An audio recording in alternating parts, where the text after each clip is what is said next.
Bonsoir à vous, Christine Barr, et à vous aussi, cher public, toujours aussi nombreux pour participer aux conférences du CML. Madame Barr, le titre de votre conférence, Féminisme et antiféminisme, évoque des situations auxquelles nous avons tous, à un moment ou à un autre, été confrontés. Il me vient à l'esprit un exemple d'antiféminisme ordinaire vécu. Nous avions embauché un jeune homme pour renforcer les 4 jeunes femmes travaillant depuis plusieurs années dans l'entreprise. Avant la fin de sa période d'essai, je m'entretins naturellement avec lui pour connaître son sentiment sur son activité, ses problèmes, ses souhaits. Son principal souhait était de diriger l'ensemble des employés du bureau. Comme je m'étonnais de cette volonté manifestée par un débutant, il me répondit « Je veux diriger le bureau parce qu'il est normal dans une entreprise qu'un homme dirige un groupe de femmes. » Stupeur. Pas un mot sur un désir de faire évoluer le service, sa motivation était tout autre. Il quitta l'entreprise au terme de sa période d'essai et je n'entendis aucun commentaire des 4 jeunes femmes concernant son départ. C'est tout dire. Madame Barr, vous êtes professeure d'histoire contemporaine à l'Université d'Angers et membre honoraire de l'Institut universitaire de France. Votre travail porte essentiellement sur l'histoire politique, sociale et culturelle des femmes et du genre. Vous présidez également l'association Archives du féminisme et dirigez la collection du même nom aux presses universitaires de Rennes. Vous coordonnez également un programme interdisciplinaire sur les discriminations sexistes et homophobes et animez le musée virtuel sur l'histoire des femmes et du genre, Muséa. Vous avez produit de nombreux ouvrages dont je ne citerai que quelques titres particulièrement évocateurs. Les femmes dans la société française au XXe siècle, Ce que soulève la jupe, Une histoire politique du pantalon, évidemment, Le féminisme au-delà des idées reçues. Enfin, vous avez dirigé plusieurs ouvrages collectifs, dont le dernier, Le dictionnaire du féminisme, édité en 2017 par les presses universitaires de France. Je crois que c'est le premier en la matière. Madame Barr, nous vous écoutons.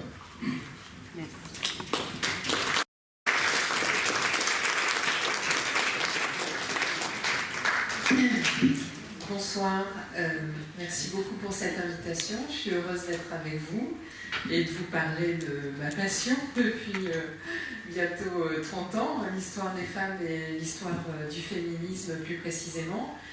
Et très vite, j'ai réalisé qu'on ne pouvait pas étudier l'histoire du féminisme sans étudier celle de l'antiféminisme, du mouvement qui s'oppose à l'émancipation des femmes. Donc on va croiser un petit peu les deux. Et le dernier ouvrage collectif que j'ai publié s'intitule justement Antiféminisme et masculinisme d'hier et d'aujourd'hui, parce que c'est très actuel. On va voir que les racines plongent loin dans le passé, mais sous la forme du masculinisme, il y a beaucoup de renouvellement de l'opposition à l'émancipation des femmes aujourd'hui dans le monde.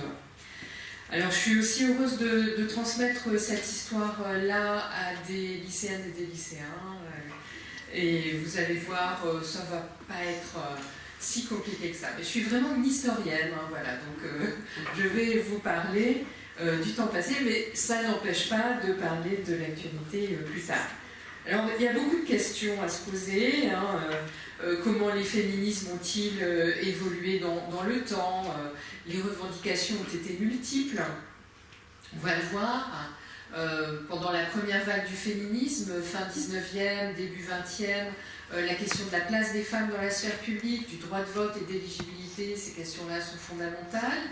Et puis, dans les années 68, avec la fondation du MLF, on va le voir, hein, parce que je vais poser un peu les jalons principaux, la liberté pour les femmes de disposer de leur corps devient quelque chose de central. Et aujourd'hui, parce que c'est très très vaste hein, le sujet qu'on va traiter, j'aimerais insister sur l'agir féministe. voir quels sont les répertoires d'action utilisés par les féministes, quelles sont les conditions de possibilité d'action pour les féministes, dans quel contexte, jusqu'où aller. Est-ce que la violence est parfois utilisée, ressentie, perçue, est-ce une réalité ou pas? Quelles sont les valeurs, les orientations qui sous-tendent les choix d'action des féministes? Comment l'individu féministe se construit à travers l'action et modifie sa vie grâce à ce mouvement de libération qui n'est pas seulement un mouvement de libération collectif, c'est aussi très individuel, très personnel. Et c'est pour ça aussi qu'il y a des féminismes. Il y a autant d'individus féministes que de féminismes, voilà, il y a une grande variété. Et puis l'antiféminisme dans tout ça. Comment l'antiféminisme brouille notre perception de l'action féministe. Alors, faut-il des définitions pour commencer? Oui. D'accord. Je suis satisfaite de cette réponse parce que c'est souvent un mot qui n'est pas bien compris. Féminisme, hein, les mots en isme, voilà, c'est toujours un petit peu compliqué. Et en fait, c'est compliqué dès le départ. Quand le mot féminisme a été inventé en 1872, il a été inventé justement par un antiféministe. Qui utilise un mot du registre médical qui signifie la féminisation des sujets masculins. En fait, en 1871, il y a une thèse de médecine qui est soutenue à Paris et qui s'intitule « Du féminisme et de l'infantilisme chez les tuberculeux ». Donc les malades d'une certaine forme de tuberculose, les hommes, ont des caractères secondaires sexuels féminins du fait de leur maladie. Donc il y a une disjonction entre le sexe et le genre, et c'est donc une pathologie. Donc Alexandre Dumas fils, dans L'Homme-Femme en 1872, qui est le premier à utiliser le mot féminisme, il emploie en fait un terme qui désigne une pathologie. Donc ça commence mal quand même la carrière de ce mot, hein, sous le signe de la pathologie, voilà, c'est anormal, hein, ces femmes, voire ces hommes qui conçoivent l'égalité des sexes, ça paraît être quelque chose de pathologique, de fou. Et cette connotation négative du mot, elle va perdurer jusqu'à nos jours et brouiller un peu les choses. En fait, Alexandre Dumas fils, comme beaucoup d'antiféministes, pense que l'égalité, ça n'existe pas entre les hommes et les femmes, parce que les hommes et les femmes sont différents. Et que cette différence, c'est aussi une hiérarchie. Les hommes sont supérieurs aux femmes. Et il dit, voilà, et c'est pas un problème, les pommes sont différentes des poires, et on n'aura pas l'idée de dire qu'une pomme est égale à une poire. Alors le mot antiféminisme, il arrive très vite, dans les années 1890, on commence déjà à parler d'opposition au féminisme. Mais bon, le mot donc, date des années 1870, mais la chose existe bien avant. On pourrait remonter à la fin du Moyen-Âge, au siècle des Lumières, au début du XIXe siècle, à la Révolution française et à différents moments de l'histoire de France, parce que je ne vais parler que de l'histoire de France ici, hein, on n'est pas spécialiste de tout. Donc vraiment, j'annonce la couleur, je ne suis pas omnispécialiste du féminisme dans tous les pays. Donc la chose précède le mot, mais à partir du moment où le mot existe, eh bien, il est utilisé dans d'autres langues, féminisme, féminisme. C'est un mot français, en fait, qui a été traduit ensuite pas dans toutes les langues. Il y a encore des langues où il faut utiliser des périphrases. On n'a pas l'équivalent d'un seul mot pour désigner la lutte pour l'émancipation des femmes et l'égalité des sexes. Donc on a des mots comme mouvement pour le droit des femmes, donc par exemple au Japon, on n'a pas un seul mot. Donc un seul mot, mais un mot qui est diversement entendu et qui est quand même connoté souvent péjorativement, comme si l'antiféminisme l'emportait toujours sur le féminisme, comme si le mot féminisme manquait de légitimité, et c'est vrai qu'il est il représente un combat qui est trop peu reconnu. Alors, quelques repères sur l'histoire du féminisme. Donc, on découpe l'histoire du féminisme en vagues, c'est-à-dire en cycles de mobilisation militante, parce qu'on parle d'un mouvement collectif. Donc, de la fin du 19e aux années 1950, on a une très longue période marquée par le suffragisme, c'est-à-dire la lutte pour le vote des femmes, tardivement satisfaite en France le 21 avril 1944. Donc, les Françaises ont attendu longtemps par rapport aux pays voisins, aux pays d'Europe du Nord ou d'Amérique du Nord. On pourra y revenir si vous le souhaitez, mais en même temps, c'est une des questions les plus connues. Enfin, question qu'on croit connaître, mais connaissez-vous Hubertine Auclair ? Hubertine Auclair, c'est la militante qui a consacré toute sa vie à la lutte pour le vote des femmes et qui ne l'a pas vue, puisqu'elle est née en 1848, elle est morte en 1914. Et elle a cette phrase-là, le droit politique est pour la femme la clé de voûte de tous les autres droits. Elle dit ça déjà en 1877. Et elle imagine que si les femmes avaient le droit de vote et d'éligibilité, donc elles seraient au Parlement et elles feraient voter d'autres lois qui assureraient l'égalité dans tous les domaines. C'est ce qu'elle veut dire. La clé de voûte de tous les autres droits.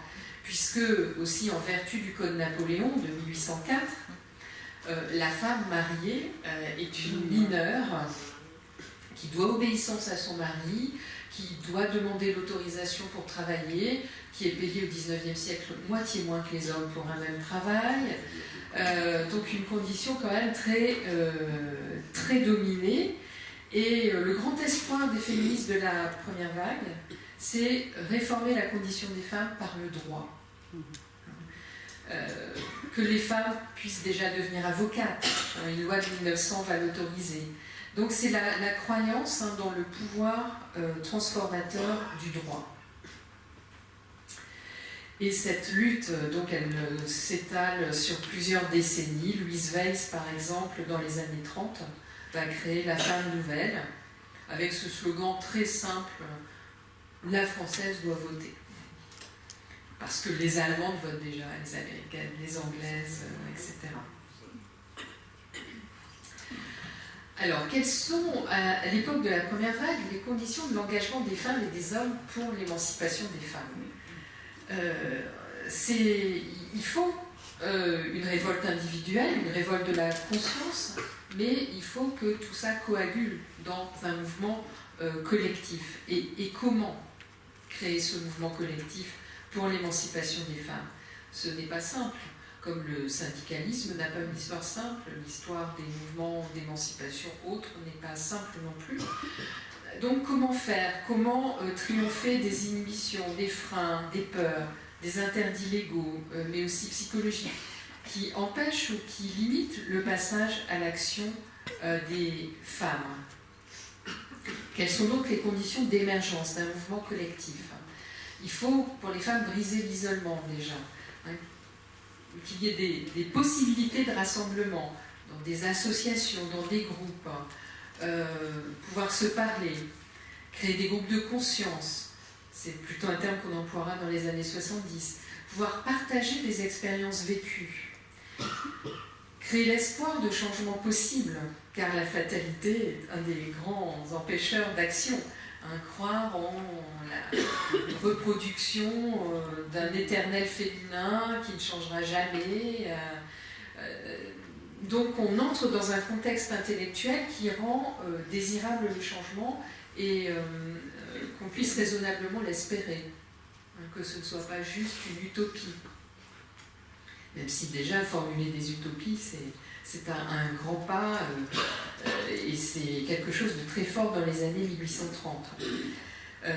Donc obtenir déjà des améliorations qui consolident cet espoir, des petits pas qui montrent que le changement est possible, et penser ensemble à ce qui fait une identité commune des femmes et penser à des intérêts partagés. Je vous donne un exemple. Dans le Nord industriel, la lutte qui prédomine tout, c'est la lutte des classes, hein, la lutte de la classe ouvrière. Et il ne va pas de soi d'expliquer que les femmes, quelle que soit leur classe sociale, ont des intérêts partagés. Par exemple, qu'il y a une condition féminine qui est créée par le droit, par le Code Napoléon, que je viens de citer en exemple. Donc, c'est un des objectifs justement des féministes, de créer le sentiment qu'il y a une identité partagée. Ça ne va pas du tout de soi. Et aujourd'hui encore, beaucoup de femmes qui pensent que, voilà, qui n'ont jamais pensé à ça, à ce qu'on pourrait appeler une identité de genre, des intérêts communs que les femmes ont ensemble. Autre grande question, quels sont les moments de l'histoire les plus favorables pour le passage à l'action ? Il faut, en fait, pour aller vite, un minimum de conditions démocratiques. Dans les dictatures, il n'y a pas de mouvement féministe. Dans les régimes totalitaires, voilà, on n'a pas de féminisme, et bon, là, le mot, c'est un mot du XXe siècle, mais au XIXe siècle, c'est plutôt les moments révolutionnaires. La révolution de 1848, la Commune de Paris, qui vont permettre l'expression d'un certain féminisme. Et puis ensuite, la République et la Troisième République. La première vague, elle coïncide en France à la République, aux lois qui vont assurer la liberté d'association, la liberté de réunion, la liberté de manifester. Si on n'a pas ces libertés essentielles, il est bien difficile de penser qu'on peut transformer l'inégalité des sexes en quelque chose de plus favorable aux femmes. Donc des moments favorables, des moments défavorables. Si on prend le XXe siècle, les années 30, auxquelles on pense beaucoup aujourd'hui, les années 30 sont un contexte défavorable. On a une crise économique, une crise sociale, une crise culturelle, une crise politique, une montée des dangers au niveau international. C'est pas du tout un contexte favorable aux féministes. Et d'ailleurs, les Françaises n'ont pas obtenu le droit de vote dans les années 30. Alors même que le Front populaire aurait pu permettre peut-être quand même la réalisation de cet espoir. Donc, contexte défavorable, alors Vichy, n'en parlons pas, dans le contexte de la France occupée, avec le maréchal Pétain au pouvoir, toutes les conditions défavorables sont réunies et une législation très hostile aux femmes et à leurs droits se met en place. Alors, mais même quand les moments de l'histoire se font plus défavorables, il peut y avoir des actions féministes, mais qui ne conduisent pas nécessairement au succès.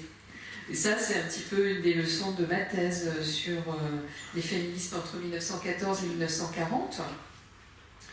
Comme les Françaises n'avaient pas obtenu grand-chose à cette époque-là, les nouveaux droits sont quand même assez restreints, on imaginait qu'il n'y avait pas eu de féministes en France, ou si peu. Elles étaient complètement sous-estimées. Et quand j'ai commencé mes recherches, j'ai découvert des archives qui n'avaient jamais été ouvertes, des journaux féministes. Il y a même eu un quotidien féministe fin 19e, début 20e, La Fronde, un quotidien qui était reconnu d'une grande qualité. Donc il y avait une presse féministe, il y avait des associations, il y avait des actions, je vais vous en parler. Donc des actions, mais qui ne conduisent pas nécessairement au succès. Pour que ça marche, il faut différents ingrédients. Alors, le contexte des guerres au XXe siècle n'a pas été un contexte favorable pour les féministes en France. Ça a plutôt modéré les revendications féministes, ça a introduit un esprit un peu patriotique et parfois nationaliste, qui n'a pas été très favorable aux idées d'émancipation, contrairement à ce qu'on dit souvent sur la guerre de 14-18. Beaucoup de féministes ont reconverti leur savoir-faire militant dans des œuvres au service de la guerre, pour la plupart d'entre Autre contexte, la naissance du Parti communiste en 1920, le développement de gauche radicale qui intègre des idées féministes tout en combattant le mouvement féministe. Ça crée aussi une difficulté. Alors, pour passer à l'action, quels sont finalement les capitaux nécessaires pour militer? Il faut de la détermination et du courage. L'art oratoire, savoir écrire, savoir organiser une action, bénéficier d'un minimum d'éducation. Alors, beaucoup de femmes ont accès, à l'époque dont je vous parle, à l'éducation. L'école de Jules Ferry, elle est égalitaire, mais dès qu'on est au niveau des lycées et de l'enseignement supérieur, là, le nombre de femmes étudiantes est quand même très, très limité. Mais il y a les femmes autodidactes, il y a la formation mutuelle dans les associations. Donc on ne peut plus dire au XXe siècle que les femmes manquent d'éducation, même si c'est un des arguments des antiféministes.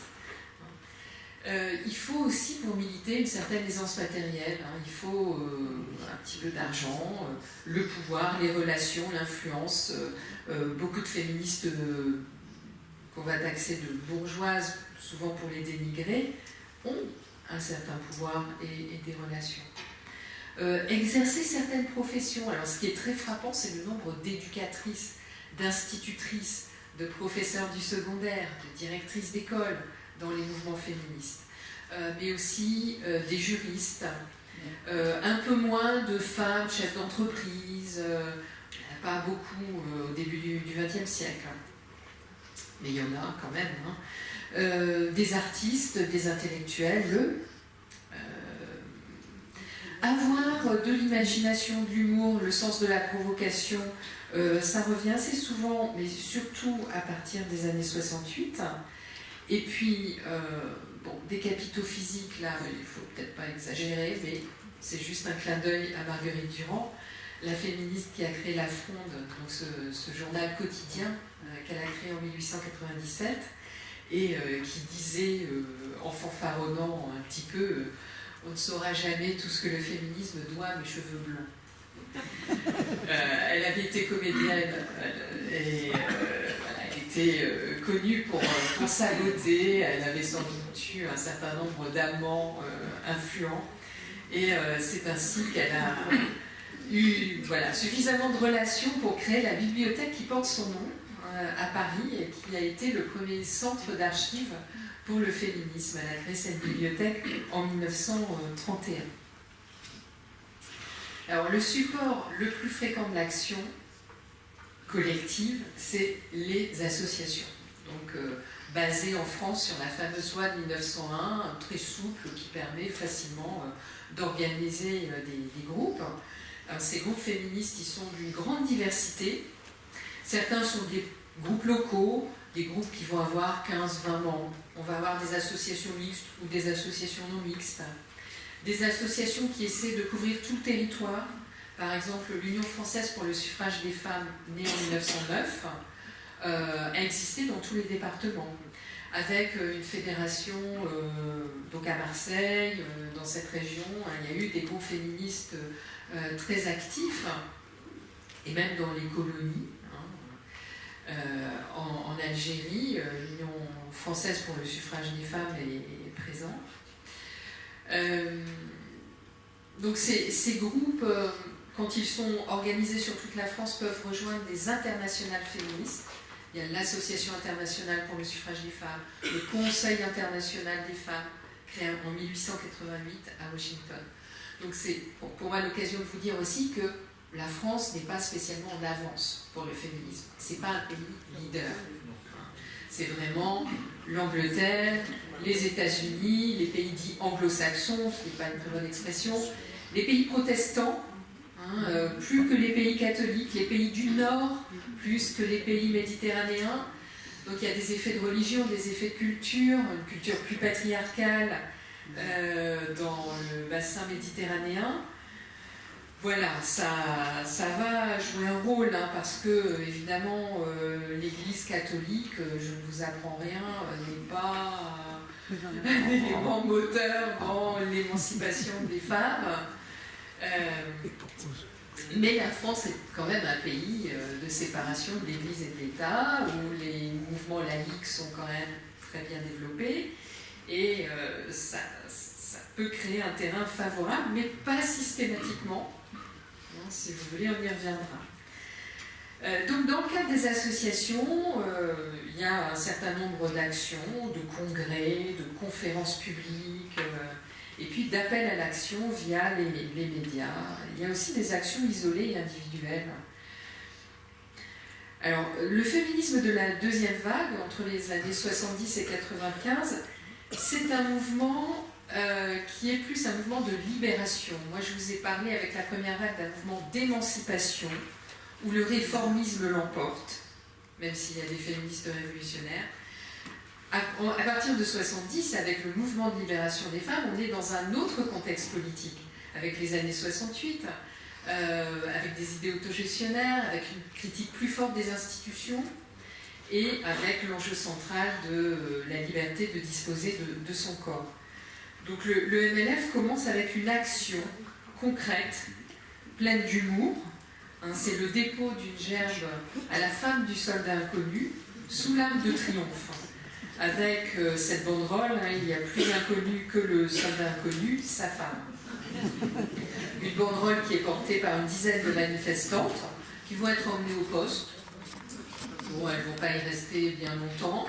On saisit leur banderole. Et le lendemain, on titre le mouvement de libération de la femme est né, comme aux États-Unis, où ça s'est produit 2 ans avant. Alors, la femme au singulier, c'est quelque chose que les féministes vont beaucoup combattre. Elles vont dire qu'il faut passer du singulier au pluriel. Les femmes, le mouvement de libération des femmes. Alors, quelque chose était déjà en mouvement avant, notamment la naissance du planning familial en 1956, et puis le mouvement français pour le planning familial, le nom change, c'est en 1960. Et le droit à la contraception, il a été gagné juste avant 68, avec la loi Neuwirth. Mais les décrets d'application ne sont pas encore là. En 1970, ce sera en 72, la contraception n'est pas remboursée par la sécurité sociale. Et puis, il reste la douloureuse question de l'avortement, qui va être centrale pendant quelques années. Alors la deuxième vague, elle va se prolonger puisque le droit à disposer de son corps, il va évoluer dans beaucoup de directions. Le planning familial est toujours là aujourd'hui pour défendre ses revendications. Et la troisième vague du féminisme, à partir de 1995, s'inscrit quand même beaucoup dans le prolongement de ces luttes de libération, tout en pointant certaines insuffisances. Alors, pour cerner le féminisme, il faut prendre en compte des interactions avec d'autres mouvements sociopolitiques. On est rarement seulement féministe, on est aussi antiraciste ou syndicaliste, militante ou militant politique. Il y a des luttes qui peuvent converger, bien sûr, comme le soutien à des grèves de femmes, qu'apporte le MLF, par exemple, là, dans un exemple qui date des années 70, une grève de femmes à Troyes qui a été filmée par des féministes. Féministes qui accusent les syndicalistes de ne pas assez prendre en compte la situation des femmes, les intérêts des femmes. Donc le féminisme va avoir une grande influence sur les syndicats des années 70, avec des commissions féminines qui vont être créées, et puis des luttes autogérées par des femmes. Ou un autre exemple de rencontre de combat, c'est l'écologie et le féminisme, avec cette idée de base que le patriarcat, le système de la domination masculine, c'est un système aussi qui exploite la terre, qui n'a pas des ressources illimitées. Et on voit d'ailleurs dans les mouvements contemporains à quel point les jeunes femmes, les jeunes filles, les lycéennes sont actives dans les luttes pour préserver l'environnement. Et il y a souvent un parallèle qui est fait entre l'exploitation, la surexploitation de la planète et l'exploitation des femmes. Alors, comment agir? Comment toucher l'opinion? Donc, en créant des associations pour faire évoluer le droit. Donc, ça reste vrai à l'époque de la deuxième vague. Il y a un flux continu de création d'associations féministes. C'est d'une richesse absolument inouïe. Par exemple, aujourd'hui, on en parle beaucoup, le harcèlement sexuel. Il y a d'abord eu la création d'une association spécialisée qui a indiqué que dans le droit, le délit n'existait pas. Donc il n'y avait pas de plainte, il n'y avait pas moyen pour les femmes victimes de se défendre. C'est l'Association européenne contre les violences faites aux femmes qui a été créée, et Marie-Victoire Louis qui s'est battue dans les années 90, et finalement en 92, le délit de harcèlement sexuel a été créé. Tout ça, c'est grâce à une association et aussi à des expertes qui avaient des compétences juridiques. Autre moyen de faire bouger les choses, utiliser les médias. Alors, soit créer des médias féministes, soit utiliser la presse. Par exemple, la lutte pour l'avortement libre et gratuit, elle commence par un manifeste dans le Nouvel Observateur, le 5 avril 1971. Et c'est pas n'importe quel manifeste, parce que ce sont des femmes qui déclarent avoir commis un acte illégal. Elles déclarent avoir avorté. Le manifeste des 343. Salope. Et pas les 343 salopes, parce que ça c'est Charlie Hebdo qui a titré ensuite, mais qui a engrossé les 343 salopes pour qu'elles aient toutes besoin de se faire avorter. Non, on doit dire le manifeste des 343 femmes qui ont signé, donc des femmes connues, des femmes moins connues. Donc faire jouer la notoriété aussi de certaines femmes, des actrices, des philosophes. Évidemment, Simone de Beauvoir a signé, Agnès Varda, la cinéaste qui vient de disparaître, Catherine Deneuve, à l'époque où elle était plus ouverte aux avancées féministes. Et puis, ce féminisme qui pourrait partir dans tous les sens, parce que tout fait problème, dans tous les aspects de la vie des femmes au quotidien, on peut repérer des problèmes d'inégalité et de violence. Il faut savoir mettre le féminisme en revendication, avoir des objectifs, inventer des slogans, parfois des slogans un peu surprenants pour nous aujourd'hui. Pour supprimer les taudis, la femme doit voter. Pour combattre l'alcoolisme, la femme doit voter. Donc c'est des slogans vraiment intéressants parce que ça montre que dire simplement les femmes doivent voter parce que c'est juste, ça ne suffisait pas. Il fallait montrer que ce droit des femmes à voter, alors que les hommes votaient depuis 1848, que ce droit des femmes à voter allait être bénéfique pour la société et allait résoudre les problèmes sociaux. Et c'est comme ça qu'il a fallu convaincre les parlementaires de la pertinence du droit de vote. Alors vous voyez un petit monsieur là derrière, un petit monsieur qui porte une banderole. Bon, c'est l'occasion de vous rappeler que le féminisme est quand même un mouvement mixte, mais avec une minorité d'hommes et une majorité de femmes. Mais bon, c'est aussi un des aspects de l'histoire du féminisme, c'est la présence des hommes. Par exemple, Georges Lhermitte, qui a l'idée de se présenter aux élections en 1936 avec un programme républicain féministe. Égalité politique des sexes, égalité civile des sexes, égalité économique des sexes, lutte contre la guerre. Parce qu'il y avait l'idée que les femmes étaient par nature, en tant que mère, puisque à l'époque la maternité était vraiment au cœur de la définition de l'identité féminine, et que comme les femmes donnent la vie, elles ne peuvent admettre qu'on la retire lors des guerres. Donc il y avait un peu ce préjugé que les femmes étaient naturellement pacifistes Et il est vrai que le mouvement féministe, en tout cas, était profondément pacifiste. Et qu'il y avait à cette époque une alliance très forte entre pacifistes et féministes, et même entre associations d'anciens combattants. Parce que les anciens combattants estimaient que les féministes sauraient un peu nettoyer la société pleine de corruption dans les années 30. Il y a une thèse qui a été faite sur les hommes dans les mouvements féministes et qui montre qu'à l'époque de la première vague, il y a à peu près un tiers d'hommes dans les mouvements féministes. En revanche, dans les années 70, quand le principe organisateur du MLF est devenu la non-mixité, ça a chassé les hommes, organisés autrement, dans d'autres groupes féministes que le MLF, parce qu'il y a encore des hommes féministes dans les années 70, mais beaucoup moins.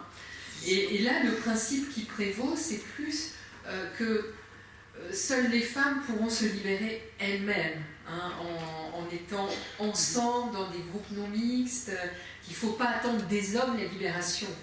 Ça peut faire penser au slogan du manifeste du Parti communiste de 1848, prolétaires de tous les pays, unissez-vous.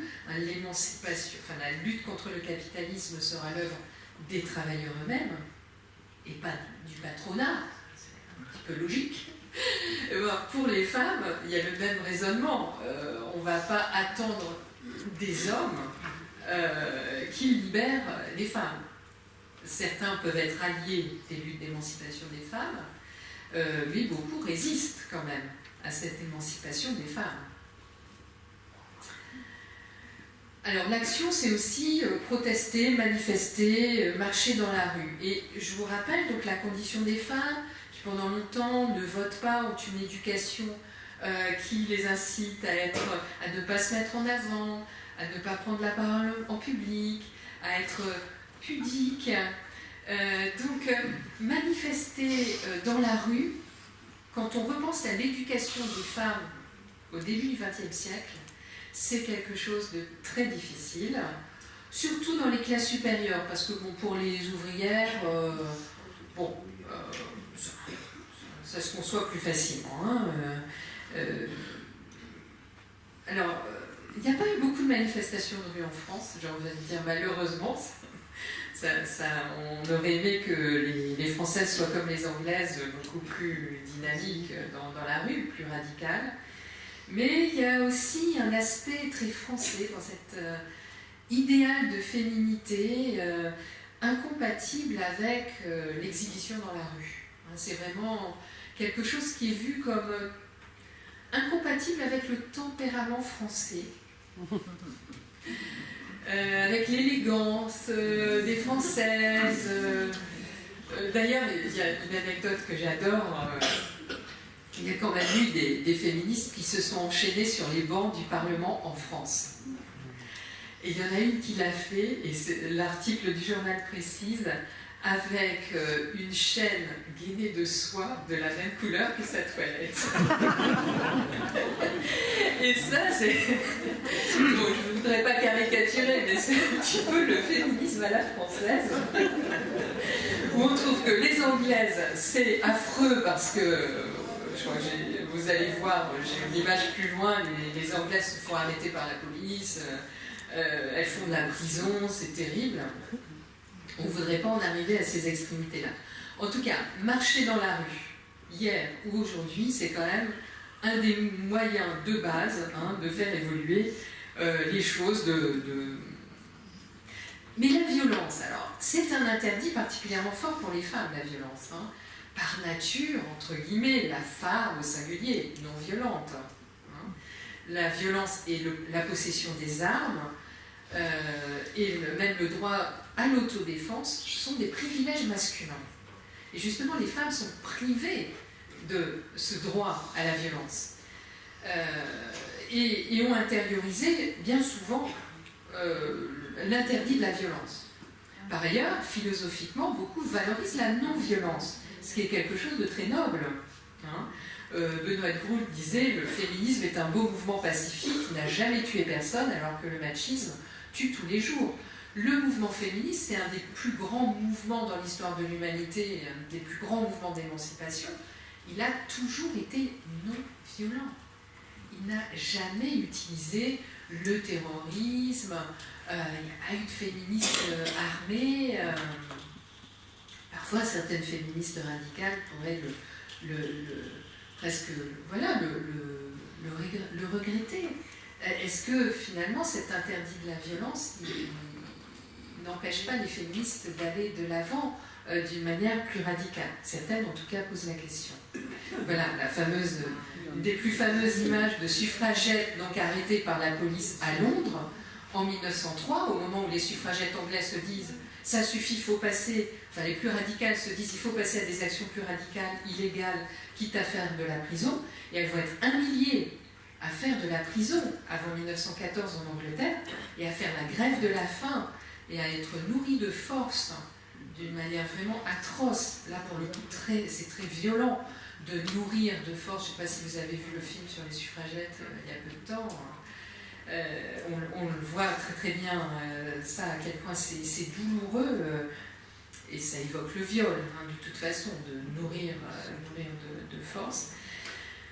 Voilà, donc elles ont eu ce courage-là, les suffragettes, on dit suffragettes d'ailleurs pour ironiser un petit peu sur elles.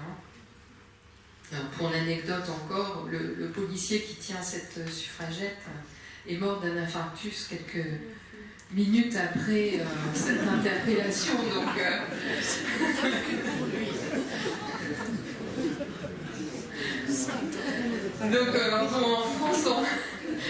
en France, on n'a pas de belles manifestations comme ça, on a des petites manifestations toujours interdites, ça c'est aussi quelque chose de fascinant. Les manifestations d'extrême droite ne sont pas interdites, les manifestations communistes ne sont pas interdites, et les manifestations féministes au même moment, dans les années 20 et 30, sont interdites. Et là, on voit quand même quelques manifestantes qui vont être arrêtées juste après la prise de la photo. Et les rapports des renseignements généraux indiquent minute après minute comment ça se passe. Et vraiment, elles font très peur. Pourtant, elles sont une vingtaine devant le palais du Luxembourg. Et on a 30 rapports de police sur cette action. Alors, bon, la voie politique, le changement juridique, c'est évidemment une voie royale du changement pour les femmes. Encore faut-il que les femmes aient le droit de vote et d'éligibilité. Ça va être très difficile. Mais bon, sur la question de l'IVG, il y a le mouvement de libération de l'avortement et de la contraception, il y a le planning familial, il y a des féministes, il y a des manifestations de rue, il y a des avortements illégaux, il y a le procès de Marie-Claire à Bobigny, il y a une mobilisation des médias. Mais il y a aussi une action à un niveau gouvernemental.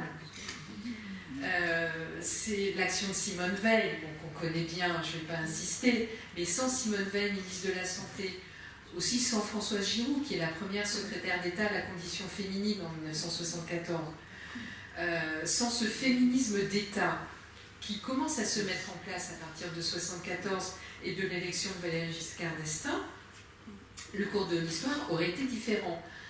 Il y a donc une action contestataire qui peut jouer par le bas, et puis une action qui peut venir du haut de l'action parlementaire ou de l'action du pouvoir exécutif. Donc jusqu'à nos jours, aujourd'hui, à Marlène Schiappa, des femmes se sont succédées à ces fonctions. Voilà, quelques mots quand même sur la parité, parce que le droit de vote et d'éligibilité, pendant 50 ans, ça n'a pas donné lieu à un grand changement.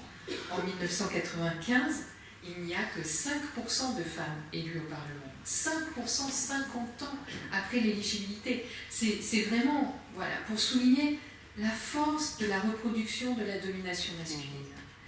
Et il a fallu donc une nouvelle mobilisation pour la parité, une mobilisation transpartisane, qui n'inclut pas l'extrême droite, mais qui inclut quand même des femmes de droite et des femmes de gauche, et des associations plutôt modérées aussi, les associations de femmes catholiques, l'Union féminine civique et sociale, vraiment un ras-le-bol. On sent que c'est mûr en 1995, cette lutte pour la parité qui par ailleurs est très populaire d'après les sondages d'opinion.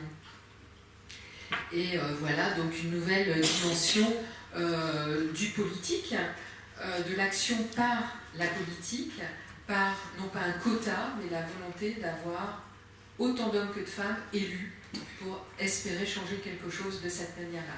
Mais on a aussi tout le champ des actions éducatives et culturelles, avec la chanson, les affiches, la dénonciation des jouets sexistes, princesse un jour, boniche toujours. Et ça ne s'arrange pas de nos jours, avec le rose et le bleu dans les rayons jouets. Ou des concours de vidéos contre le sexisme, avec Beson contre le sexisme, un concours qui existe depuis 2011, ou l'action auprès des collèges et des lycées et des enseignantes et des enseignants avec la plateforme de vidéo Mathilda Éducation. Donc changer l'éducation, c'est fondamental, changer l'éducation. Les lois ne suffisent pas. Il faut changer les mentalités. Et pour changer les mentalités, on n'a rien trouvé de mieux que la culture et l'éducation. Les arts, le cinéma. Agnès Varda, une des rares cinéastes françaises à assumer l'étiquette féministe. Parce que c'est très dur pour les artistes. Dès qu'une artiste se dit féministe, on la réduit à ça. Elle a une étiquette énorme. Et c'est très difficile de l'assumer.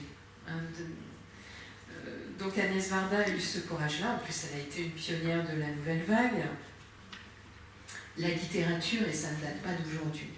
Le féminisme s'est construit aussi par les lettres, surtout en France. La France est vraiment un pays qui chérit la littérature, et qui a des intellectuels écrivains et intellectuels écrivaineux depuis bien longtemps et féministes. Donc la lutte féministe, elle est complètement imbriquée dans le champ littéraire. Là, je vous donne juste un exemple, parce que parfois ce sont des hommes. Victor Marguerite, dans des années 1890 aux années 30, a publié beaucoup de livres, La Garçonne, Nos égales, romans de la femme d'aujourd'hui. Et le féminisme passe par là aussi, par ces romans pour jeunes filles, ces romans dits féminins, ou ces romans à thèse, par le théâtre aussi, beaucoup. Les performances artistiques, le théâtre, la bande dessinée jusqu'à nos jours, avec ce test de Bechdel bon à connaître pour savoir si on peut considérer qu'un film ou qu'une pièce est féministe. Y a-t-il au moins 2 personnages féminins portant des noms? Ces 2 femmes se parlent-elles? Leur conversation porte-t-elle sur un sujet autre qu'un personnage masculin? Si on répond oui, on s'approche déjà d'une œuvre féministe. Et le féminisme d'aujourd'hui, il est aussi présent dans le monde, dans la pop culture, avec la scène musicale, des images de femmes voilà, sexy, puissantes, un féminisme qui s'exprime aussi sur les réseaux sociaux. Et depuis les années 1970, un féminisme qui s'exprime beaucoup aussi dans les universités, avec les études qu'on a d'abord appelées féministes, puis sur les femmes, sur le genre.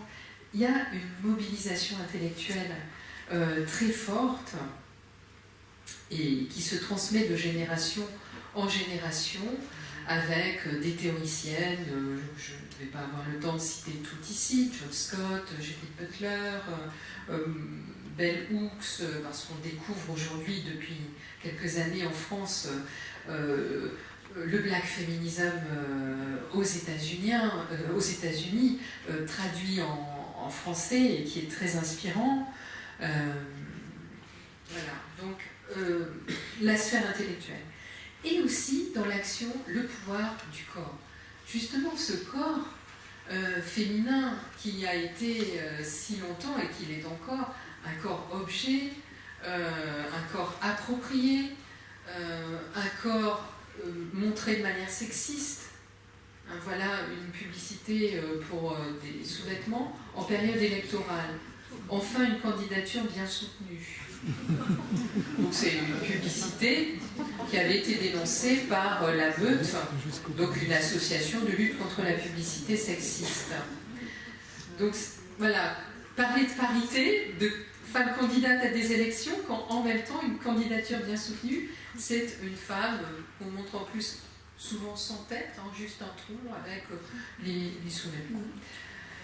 Donc c'est compliqué pour les féministes de mobiliser leur corps, parce que ce corps, il est plein de préjugés, il est toujours montré d'une manière assez sexiste. D'où cette difficulté à penser un corps féministe et à le représenter. Par exemple, sur cette carte postale du Conseil national des femmes françaises, on est un peu surpris. On a l'impression de voir une image pieuse. Ces deux femmes sont complètement désexualisées. Elles n'ont pas de poitrine, elles n'ont pas de hanches. Elles ont des vêtements peut-être un peu à l'antique pour évoquer le politique. Mais les mains jointes... Bon, voilà, difficulté. Là, on sent quelque chose de complexe. Bon, alors les femelles, et on est un siècle plus tard, là, franchissent un cap en manifestant seins nus. Ce qui est aussi quelque chose de compliqué et de critiqué par certaines féministes, qui disent oui, mais elles ont des corps extrêmement bien normés, photogéniques, sont voilà, des jeunes femmes, ça ressemble trop aux images sexistes qu'on voit partout. Finalement, c'est pas assez en décalage par rapport à l'image voilà, transgressive qu'on attendrait peut-être plus chez les féministes. Donc il y a des féministes qui n'apprécient pas du tout cette imagerie féminine. Je suis un petit peu longue là, donc je vais avancer. Donc, c'est important de mobiliser le corps parce que justement, le corps est en jeu dans les luttes féministes d'aujourd'hui. Lutter contre les violences faites aux femmes, contre le harcèlement de rue, le soi-disant droit de cuissage, la lutte contre le viol, comment en parler et comment mobiliser voilà, le corps dans les manifestations, par exemple les manifestations de nuit que les féministes ont pratiquées à partir des années 70, un autre type d'action. Manifester de nuit, donc la ville, la nuit, terre des hommes et pas terre des femmes, c'est bien connu, ça pose aussi la question des enjeux spatiaux pour la lutte féministe. Voilà, quelle place y a-t-il pour les femmes dans l'espace public? La nécessité de créer des lieux bien identifiés pour les féministes, par exemple la Maison des femmes de Saint-Denis, toute récente, ou la question des femmes âgées, victimes de violences, dans les maisons, les EHPAD. Une féministe, Thérèse Kerr, a créé une maison de retraite féministe, la maison des Baba Yaga à Montreuil. Donc c'est aussi un autre type d'action, créer des lieux spécifiques.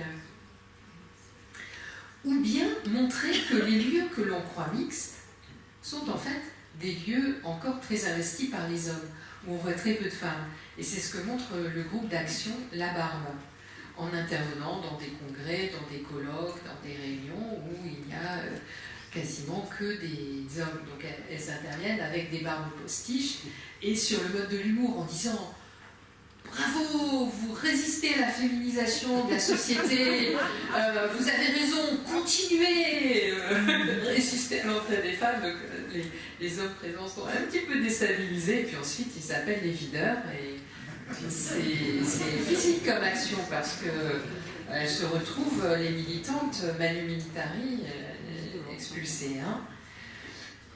Alors, autre manière de dire que l'espace public est encore largement masculin, les actions dans les quartiers très médiatisés avec Ni pute ni soumise, qui n'est pas apprécié par toutes les associations de féministes et de femmes issues de l'immigration. Il y a d'autres groupes que Ni pute ni soumise. Et puis agir au niveau mondial, parce que changer la condition des femmes, c'est pas seulement en France, c'est dans le monde. Il y a des liens évidemment à travers les circulations de personnes, à travers les migrations. Puis le patriarcat, il est international. Il y a certes des spécificités françaises et européennes et occidentales, mais ça se joue aussi au niveau européen, ça se joue aussi au niveau de l'ONU.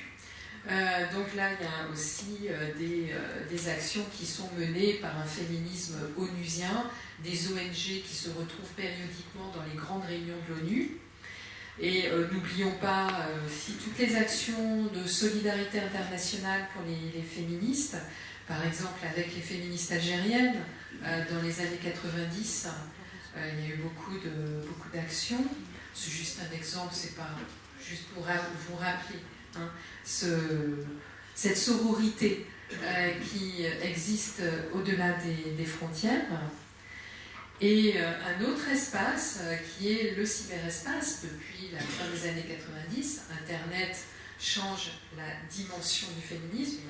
Il y a une mondialisation qui est aussi une mondialisation du féminisme et un cyberféminisme qui s'oppose à du cybersexisme, à du cyberharcèlement. Et la question de l'espace nous amène à réfléchir aussi à l'espace de la prise de parole. C'est difficile peut-être de définir le féminisme parce qu'il y a des féminismes et il y a des enjeux multiples. Mais à la base, le féminisme, c'est des femmes qui prennent la parole, qui expriment à leur manière leurs revendications et leur expérience. Donc les inspirations sont multiples. Le féminisme, c'est vraiment ce droit à la parole, ce droit à la création, d'où dans beaucoup de médias féministes l'utilisation de termes comme la voix. Par exemple, en 1848, il y a un journal qui s'appelle La Voix des femmes. Il y en a à nouveau un qui s'appelle La Voix des femmes au début du XXe siècle. Le film très important que je vous recommande sur l'afroféminisme d'Amandine Gay s'appelle Ouvrir la voie.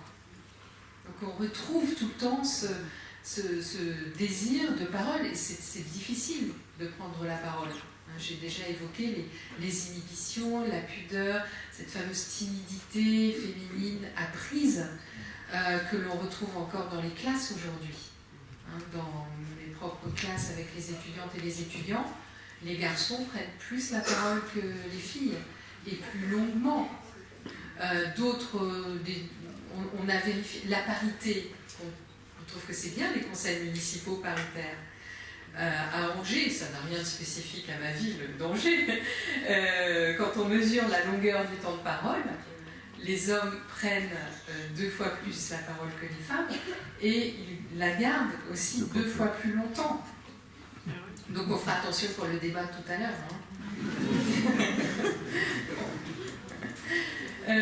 Et puis qui prend la parole?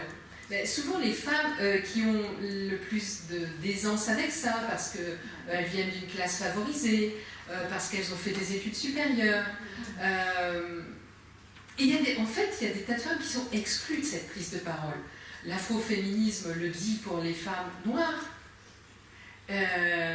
C'est vrai aussi de la parole des femmes en situation de handicap, qui rappelle qu'on vit dans une norme de valide, dans un monde de valides.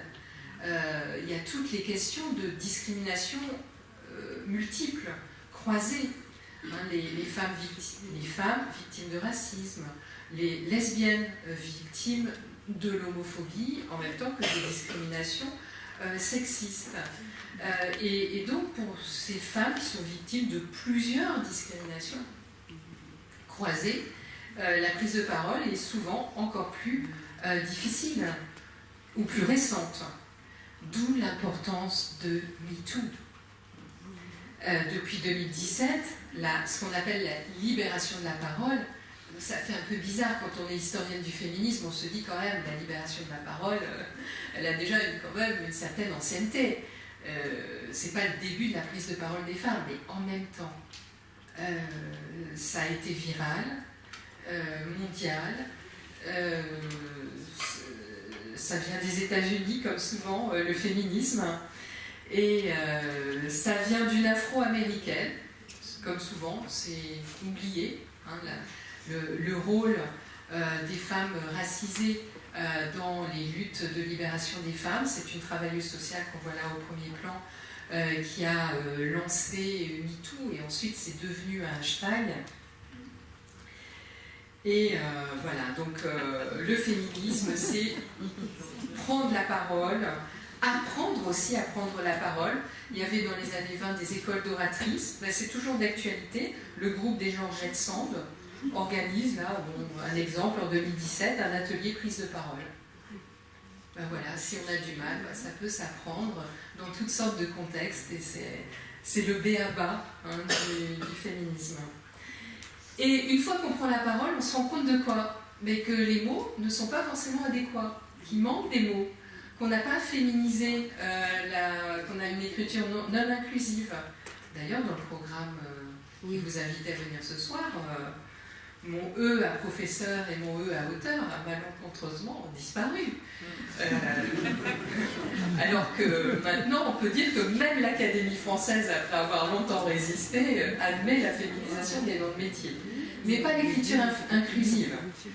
Alors que l'écriture inclusive existait au Moyen-Âge, où on avait l'impression, on avait l'habitude de dire les cordonniers et les cordonnières, voilà, tout simplement.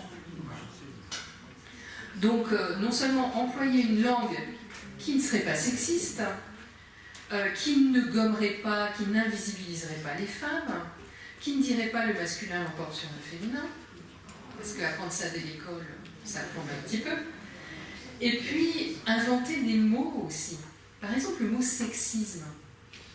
Dire en un seul mot qu'il y a un système d'infériorisation des femmes qui ressemble au racisme. C'est un mot qui a été inspiré du mot racisme, le mot sexisme.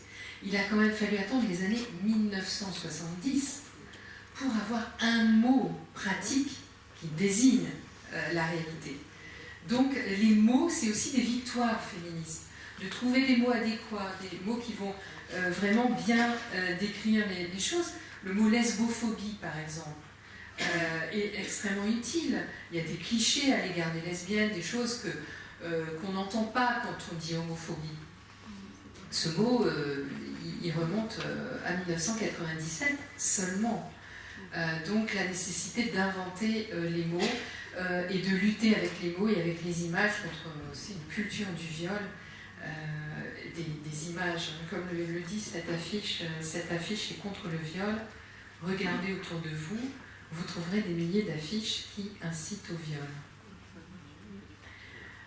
Voilà, donc les actions parfois retournent l'arme de l'adversaire. Par exemple, les slut walks, ça a commencé au Canada, il y en a eu partout. En Inde, en Égypte, quand c'était encore possible, en France. Slut, ça veut dire salope. Marche des salopes. Parce qu'au départ, il s'agit d'un juge à Toronto qui, dans un procès de viol, avait dit oui, mais mademoiselle, vous vous habillez d'une manière provocatrice, il ne faut pas vous étonner après d'avoir des ennuis. Et du coup, les manifestantes et manifestants ont utilisé le mot slut et se sont habillés exprès dans ces manifs en soutien-gorge, enfin pour évoquer un peu cette question de s'habiller comme des salopes. Ou pour les féministes contre Trump qui avait dit à propos des femmes il faut les attraper par la chatte. Eh bien, elles ont repris le mot pussy et les chapeaux. Alors, ça, je vais passer, c'est un petit peu trop long. Oui, un petit arrêt quand même sur cette phrase d'Audre Lorde, une poétesse féministe, lesbienne, américaine, une des pionnières de l'afroféminisme aux États-Unis, qui a cette phrase sur l'agir féministe. Je trouve que ça nous fait réfléchir. Elle affirme que on ne détruit pas la maison du maître avec les outils du maître. Et par rapport à ce que je vous ai raconté, je trouve que ça met bien en perspective peut-être la réflexion philosophique qu'on peut avoir. Inventer de nouveaux moyens d'action quand on est féministe, inventer par exemple de nouveaux mots, parce que les anciens mots ne suffisent pas. Ça interroge aussi le féminisme réformiste, qui s'est appuyé sur le droit, l'outil du maître. Ça a été insuffisant pendant longtemps.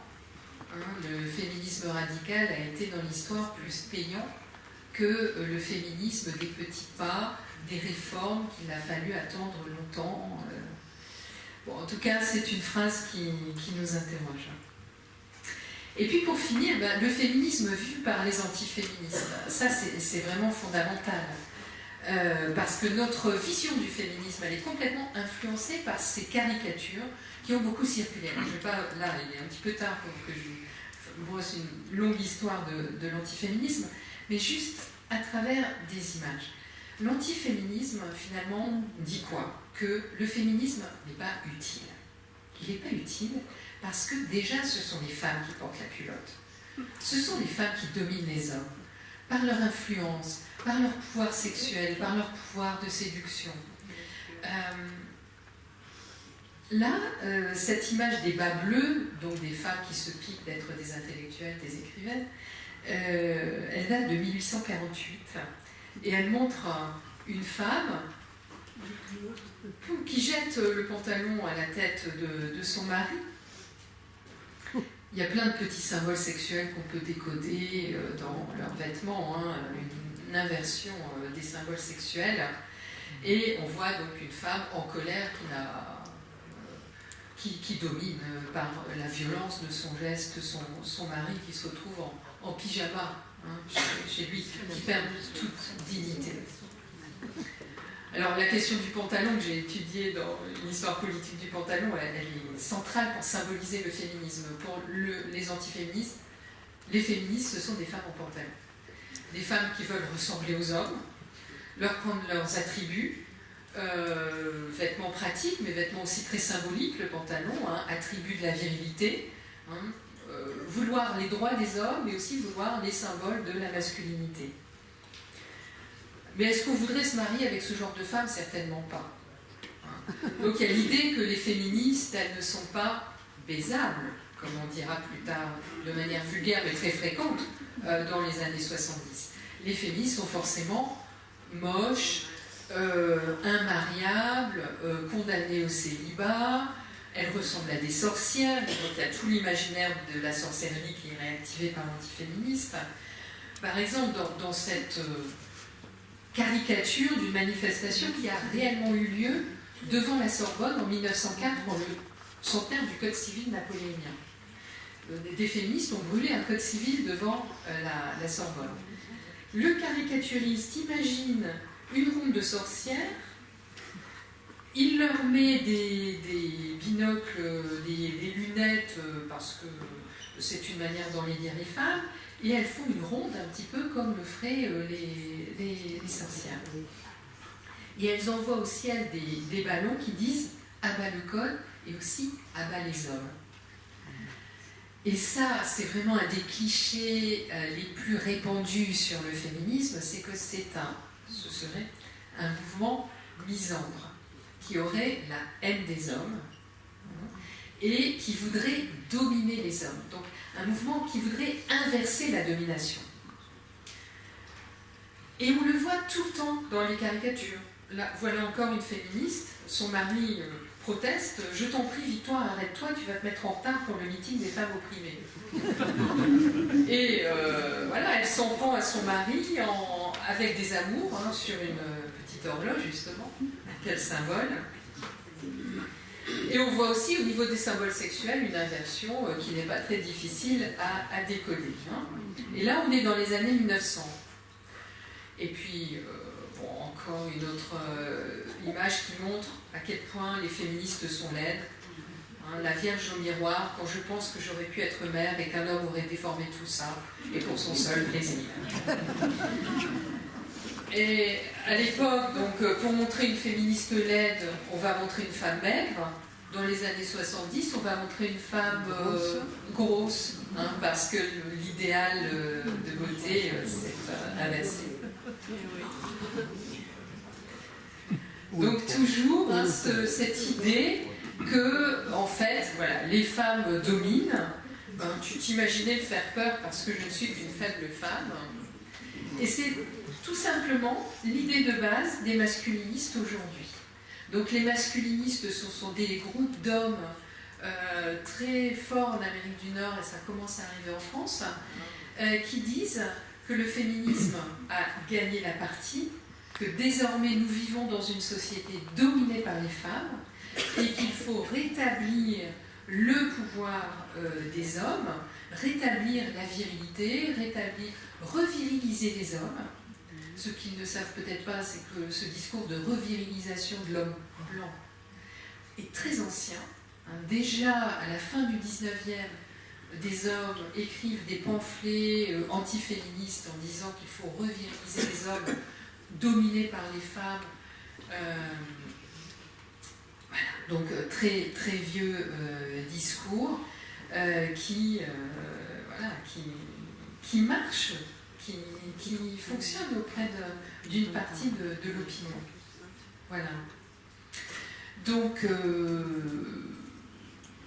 je vais m'arrêter là. Je vous ai dit pas mal de choses. Et puis, ça nous permet de rebondir dans toutes les directions, comme vous le souhaitez. Merci.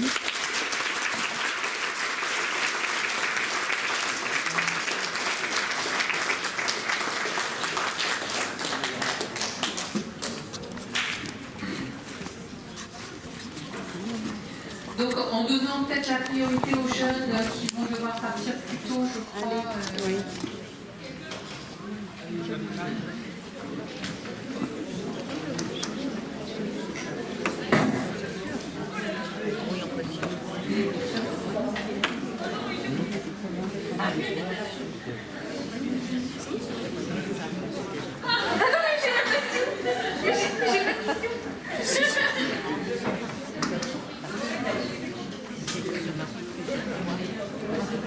Encore pas la parole.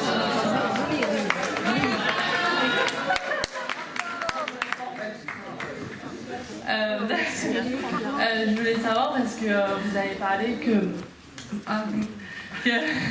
les femmes, la guerre n'avait pas poussé à ce que les demandes des féministes soient résolues, mais pourtant on parle beaucoup des munitionnettes qui travaillent dans les églises et qui ont justement dans les usines et qui justement ça a fait à partir de ce moment-là que les femmes ont voulu continuer de travailler. Oui. Alors, c'est vrai que les femmes ont travaillé en plus grand nombre pendant la guerre, mais après la guerre, elles ont été renvoyées à leur foyer. Hein, donc ça a été une situation temporaire. Et ensuite, il y a eu un désir de retour à l'ordre antérieur. Ça n'a pas été possible. Ce n'était pas l'ordre antérieur. Mais il y a quand même eu un désir de retour à l'ordre. La guerre aussi a eu un impact très important, notamment en France, sur l'angoisse démographique. Il fallait remplir les berceaux vides, comme on disait à l'époque. Et juste après la guerre a été votée la loi de 1920 qui réprime très fortement l'avortement, interdit la contraception et interdit tout discours attentatoire à la natalité. Il fallait faire naître. Notamment en France où la natalité était assez basse depuis la fin du XVIIIe siècle. Et donc ça n'a vraiment pas été favorable à l'émancipation des femmes. Alors maintenant, il y a toute la modernité des années 20, la garçonne, sans doute que la guerre a aussi permis certaines évolutions. Mais ce n'est pas du tout le moment d'émancipation qu'on imagine généralement. Alors par rapport au droit de vote, c'est vrai que le fait que les Françaises, et c'est vrai dans d'autres pays, en Allemagne, aux États-Unis, en Angleterre, dans la plupart des pays, les femmes se sont mobilisées pour la guerre. Et donc ont démontré leur patriotisme. Même si certaines féministes sont restées internationalistes et pacifistes, cette minorité féministe a été très, très combattue. Mais l'argument patriotique, l'idée que les femmes avaient mérité d'avoir le droit de vote, parce qu'elles avaient participé aux œuvres de guerre, qu'elles avaient été marraines de guerre, qu'elles avaient organisé des œuvres pour les réfugiés, etc., ça devient un argument assez fort. Mais comme je le disais tout à l'heure, c'était pas rendre justice aux femmes pour corriger une inégalité, c'était le droit de vote récompense. Et d'ailleurs, les Françaises ont obtenu le droit de vote quand ? En 1944, à l'issue d'une autre guerre, et aussi au nom du fait qu'il fallait récompenser la résistance féminine.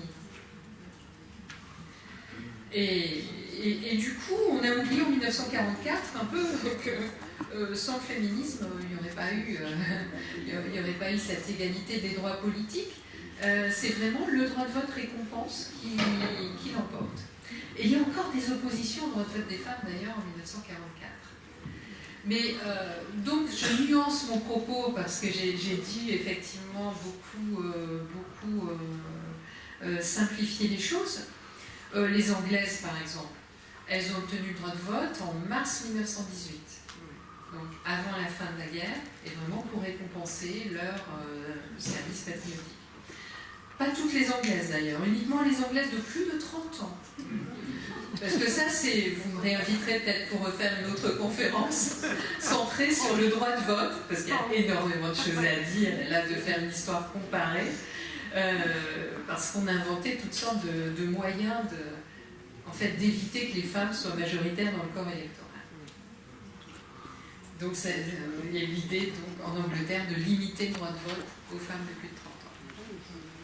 Ailleurs, c'était limité aux femmes diplômées, aux héroïnes de guerre, aux veuves de guerre, qui allaient voter pour leur défunt mari. Mesdames, vous avez la parole. Macho. À qui le tour? Mais en tout cas, merci pour cette question qui appelait des précisions et des nuances. Il y a d'autres questions au fond? Non? Oui. On pourrait parler des petits jeunes.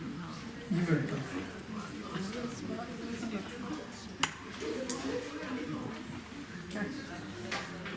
Là.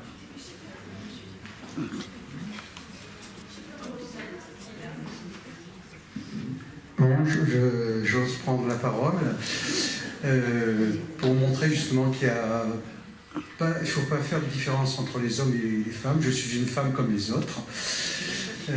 C'est pour parler du vocabulaire dont vous avez fait référence tout à l'heure.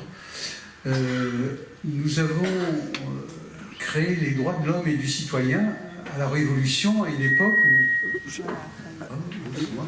où l'homme, la femme je sais pas comment ça. Ah d'accord, il y a peut-être un micro. Je vais parler comme ça en bas. À une époque où finalement c'était l'homme qui était tout puissant, et là on avait en plus la règle classique en grammaire française qui est le masculin l'emporte sur le féminin, donc l'homme représente aussi la femme peut-être par la suite, mais peut-être que ce vocabulaire, en langue anglaise, je crois qu'on a quelque chose de distinct entre hommes et femmes, hein, c'est human.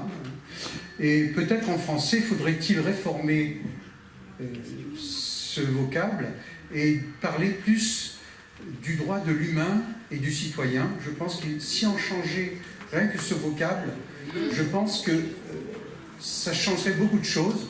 Et si vous avez dit, bon, il y a plein de raisons qui font qu'en France, le droit de vote des femmes a été retardé, mais je crois que c'est aussi dans le vocabulaire de ces droits de l'homme qui a peut-être aussi retardé l'homme, bon.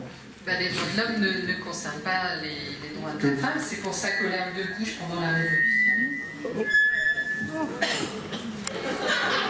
C'est pour cette raison que l'âme de gauche a cette déclaration des droits de la femme et de la citoyenne. C'est efficace, hein. Parce que quand on parle des droits de l'homme ou de la citoyenneté, on ne pense vraiment qu'aux hommes. Alors sur le masculin l'emporte sur le féminin, ça n'a pas toujours été vrai en fait. Les travaux des chercheuses récents, Eliane Viennot et d'autres, dans le livre Dire le genre qui est en vente là, que j'ai co-dirigé, il y a plusieurs articles sur cette question, sur l'anglais et sur l'accord de proximité aussi. Pendant longtemps, on n'a pas dit le masculin l'emporte sur le féminin, on faisait l'accord avec le terme le plus proche. Voilà, donc la grammaire ça évolue, tout peut changer et les féministes demandent à ce qu'on parle de droits humains. Il n'y a pas qu'en anglais qu'on peut dire human rights, on peut dire aussi parfaitement en français droits humains. Alors ça heurte certes des habitudes et la force symbolique, historique. Par exemple, la Ligue des droits de l'homme et du citoyen ne pense pas changer son intitulé parce que voilà, depuis 1898, c'est la Ligue des droits de l'homme, elle est connue comme ça. Et, ce sera très très difficile à faire changer. Les droits humains, ça progresse, ça progresse bien en ce moment, ça avance. Ça avance même très vite, je trouve, ces dernières années.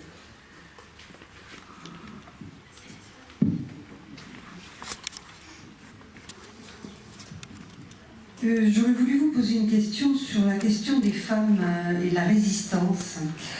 Voilà, parce que j'ai toujours eu l'impression, dans les livres d'histoire, c'est pas une impression, vraiment, j'avais l'impression qu'elles étaient les grandes absentes des livres d'histoire. Et donc, ça pose la question, encore une fois, de l'invisibilité des femmes.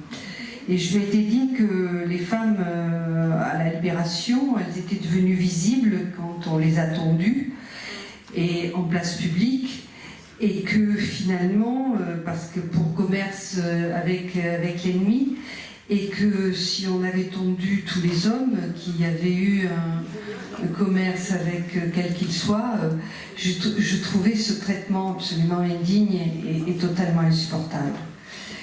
Et puis, ce qui est formidable avec une conférence comme la vôtre, c'est que quand on sait qu'elle va arriver, on commence à lire à travers le prisme de votre conférence. Et j'ai lu un article dans la revue Nature où on parle de la lobotomie qui n'a été bien fait pour personne, ça on le sait, et surtout pas pour les femmes, parce qu'entre 1935 et 1985, 84% des femmes étaient des patientes. C'est-à-dire, c'est vrai qu'on a mis du temps à avoir le droit de vote, c'est vrai que nous avons entendu, je crois, en 1965 pour ouvrir un compte en banque, mais la lobotomie avait l'avantage, en attendant les neuroleptiques quand même, de rétablir la paix dans les foyers. Voilà. Et on lit comme ça toute cette actualité, c'est comme quand vous avez parlé du terme de sorcière.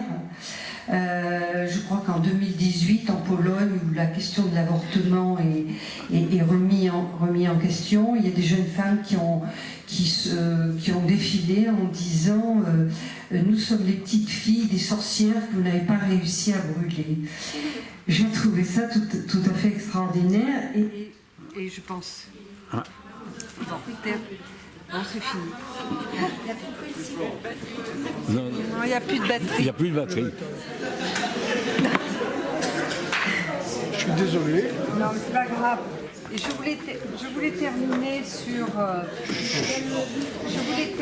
sur Donald Trump qui traite dans sa campagne, qui traite Hillary Clinton de sorcière. Voilà. Donc ces mots, ils arrivent jusqu'à nous comme ça, ils traversent le temps, ils peuplent notre imaginaire et il continue à irriguer notre histoire. Alors, je crois qu'on va être obligé d'arrêter parce que c'est l'heure. Et je voulais vous remercier parce que je pense que cette conférence est très importante, parce que ici c'est un lieu de transmission. Et que sur un sujet comme celui de l'histoire des femmes, on a besoin d'entendre des voix autorisées. Et je ne peux pas m'empêcher de penser à ma mère qui, dans les années 40, avait 20 ans.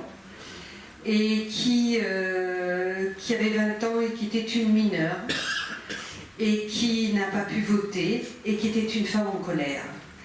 Et je me dis qu'aujourd'hui, si elle voyait que l'histoire des femmes est entrée à l'université, je pense qu'elle en serait très heureuse. Voilà.